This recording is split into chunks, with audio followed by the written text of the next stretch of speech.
Hello বন্ধুরা, কেমন আছো সবাই? আশা করি সবাই খুব ভালো আছো। আমাদের আরও একটি ভিডিওতে তোমাদের সকলকে স্বাগত। আজ যে ভিডিওটা আমি দিচ্ছি সেটা হচ্ছে 10ই আগস্টের। সেদিন ছিল আমার জন্মদিন। এদিকে আমার দুই মামি রান্নার জোগাড় যন্ত্র করছিল। জলখাবারে হয়েছিল লুচি, আলু, পটল, সয়াবিনের তরকারি। আমার দুই মামি, দিদা, আমার ছেলে, বাড়ির সকলেই খাবার খেতে বসেছিলাম। তারপর জলখাবারের পর্ব শেষ হওয়ার পর শুরু হলো দুপুরের খাবারের আয়োজন। এদিকে 5টা ভাজা, ফ্রাইড রাইস, মাংস, পটল আলুর তরকারি, পায়েস, অনেক কিছুই রান্না হয়েছিল। আমার বড় মামি রান্না করছিল, ছোট মামি হাতে হাতে সব জোগাড় করে দিচ্ছিল। এদিকে মাংসটাও ফুটে উঠেছিল।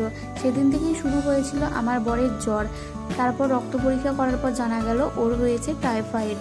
তারপর আমার মামারা চলে এসেছিল, খাবার খেতে বসেছিল। আমার দুই মামি খাবার বেড়ে দিচ্ছিল।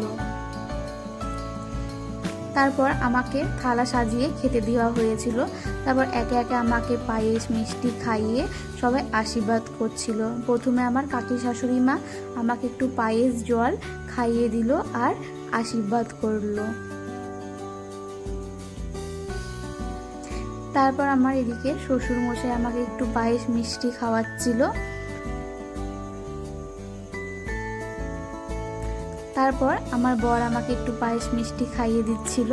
তখনও শরীরটা একটু খারাপই ছিল, তবু উঠে এসছিল। তারপর বর সন্ধেবেলায় আমার জন্য একটা খুব সুন্দর দেখে কেক নিয়ে এসেছিল। তারপর কেকটা আমি আর আমার ছেলে মিলে কেটে নিলাম।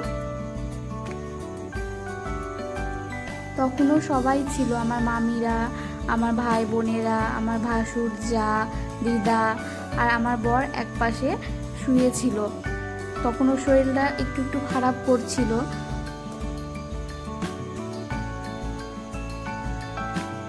তারপর কেকটা কাটার পর সবাইকে খাইয়ে দিচ্ছিলাম।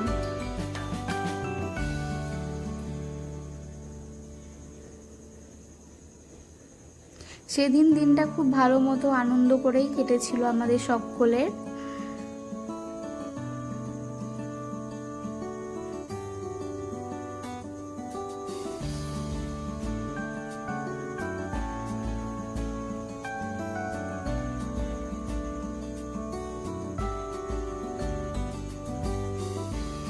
এই রকম ভিডিও দেখার জন্য চ্যানেলটি সাবস্ক্রাইব করো, বেল আইকনটি প্রেস করো। টাটা।